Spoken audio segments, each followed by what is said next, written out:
All right, y'all, quick market update here. We're going to go over the month over month statistics. So again, these are year over year stats, but I'm going to compare August versus September.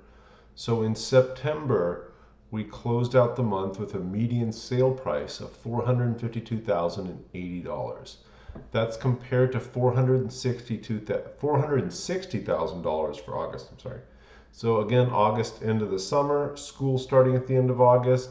Market naturally slows down a little bit in September, and the price went down a little bit in September because of that. That doesn't mean that prices are necessarily going down in Austin. That just means, hey, if you're going to sell in September, you're going to get a little less than if you sold in August. That's what it's telling us here. The close, again, here's great evidence of that. Closed sales. September, we had 2,387 homes sold. In August, we had 2,939. So around 600 more homes were sold in August than September.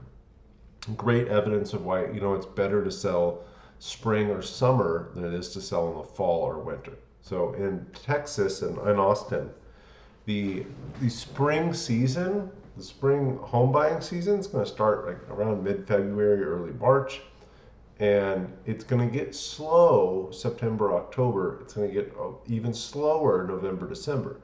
So it's a great time to sell your home spring and summer. It gets a little slower in the fall. That doesn't mean you can't get a great price for your home. It just means you're going to have to do a little more, and you're going to have to be really good with that price. You're going to have the right price there.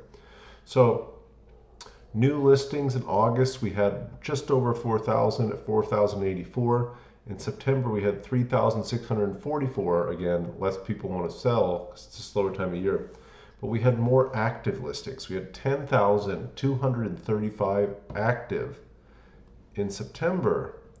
In August, 9,955. So just a little bit up, not a lot, but less sold in September. Pending sales, September 2,320, August 2,686. Again, more selling quicker, selling for a little bit more money.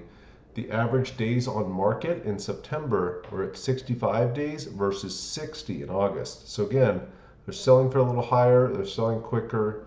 There's a few less on the market in August. And that makes the total sales volume down to 1.39 billion with a B in September versus 1.71 billion in August. And of course, months of inventory is how we measure how many homes we have for sale, what they're selling based on what's on the market. We are now at 4 months of inventory. That's versus 3.8 months of inventory in September. And I expect to see that go up a little bit more this winter. So I wouldn't be surprised if in the next few months we end up in the mid fours versus 4. Just for reference, and I know I talk about this on every video, but just for reference, our low, I want to say it was 2021 in March, was 0.4 months of inventory. Don't quote me there, I might be wrong, but I know our low was 0.4. We are now at 4. So that's 10x. 10x the amount of inventory on the market at any given time. What does that mean for you? If you are a buyer, it is way easier to buy a home now than it has been in the last few years. I can't tell you how many people I talked to in 2020 and 2021 said, I'm waiting for it to slow down. I'm waiting for it to slow down.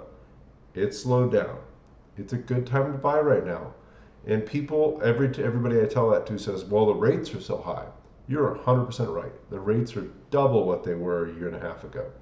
But the prices are down a little bit, your competition is down a lot, and it's a lot easier to buy. You can get closing cost credits, you can get the price you want, you can get the house you want in the area you want. And then how you get around the rate issue, you need to get rate buy downs. Nobody that I talk to thinks rates are going to stay high forever. Most people think within the next year they're going to go back down a little bit. And I say a little bit because I haven't talked to anybody that says they think they will be lower than 5 or 5.5 in the foreseeable future. But what we're doing and what I've done and what I'm going to continue to do as I buy homes is getting rate buy downs. So there's 2 types of rate buy downs. There's a temporary rate buy down, and there's a permanent rate buy down. I like the temporary rate buy down right now because you get more for the same amount. So you can get a 2-1 buy down, which means the first year it's down 2%, second year it's down 1%, and then it goes up to whatever the market rate was. I think rates are going to be down in 2 years. So I'm using 2-1 rate buy downs when I buy homes to keep the rate low now, as low as possible. And then I'm thinking within a year and a half or two, I'll be able to refinance. I might be wrong, but the payment still makes sense at the full market rate. It just makes a lot more sense for me at that lower rate. So if you're a seller and you're looking to sell a home right now, you'd like to move, you've got a rental property, you want to free up some equity in, you have to price it right. You absolutely have to price it right. The biggest thing I see people not doing, they're making homes look good, they're making the yard look good. You need to do all that normal stuff, but you absolutely cannot overprice your home right now. You need to price it slightly below what has sold recently or what's on the market. And it doesn't have to be a lot below, but let's say everything else is selling for $450. Maybe you price yours at $445.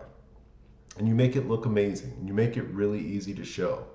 And you do everything that you could possibly do to make this the most desirable house possible and the easiest to show, easiest to allow showings possible. We don't want to put anything in the way of people right now buying homes, but it's always going to boil down to price. There's always the right price. So if you want a higher price, make it look great, make it super easy to show. Thanks, guys. Please subscribe to my page, my channel here. Please reach out if you have any questions. Jordan.moorhead@kw.com. Have a great day, and we'll talk to you soon.